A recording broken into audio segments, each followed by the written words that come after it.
Limbdi police station ખાતે વાર્ષિક ઇન્સ્પેક્શનને લઈને લોકદરબાર યોજાયો હતો। ક્યારેક લોકદરબાર સુરેન્દ્રનગર જિલ્લા પોલીસ અધિક્ષક ગિરીશકુમાર પંડ્યા લીંબડી પોલીસ સ્ટેશન ઉપસ્થિત રહીને લીંબડી શહેરના લોકોના વિવિધ પ્રશ્નોની રજૂઆતો સંભાળી હતી।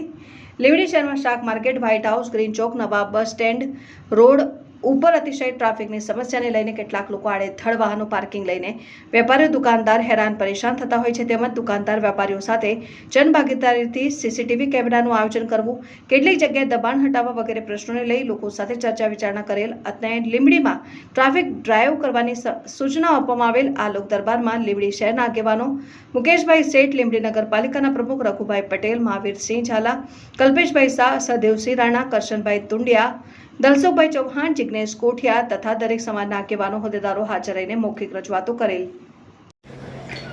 આજે લીંબડી પોલીસ સ્ટેશનના વાર્ષિક ઇન્સ્પેક્શન અનુસંધાને લોક દરબારનું આયોજન કરવામાં આવ્યું હતું। આ લોક દરબારની અંદર મુખ્યત્વે ટ્રાફિક સંબંધી પ્રશ્નોની રજૂઆત થયેલ હતી।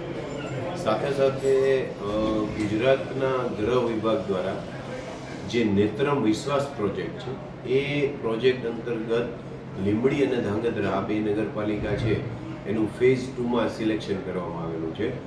એટલે લીંબડી નગરપાલિકા વિસ્તારની અંદર લગભગ 100થી વધુ કેમેરાઓ છે, એનું કામ લગભગ પૂર્ણ થઈ ગયેલ છે અને ટૂંક સમયની અંદર આ કેમેરાઓ છે કાર્યરત થશે અને એનો જે લાભ છે એ ગુનાઓને ઉકેલમાં ટ્રાફિક સંબંધી પ્રશ્નો છે એના માટે થઈ અને લીંબડીના લોકોને મળશે।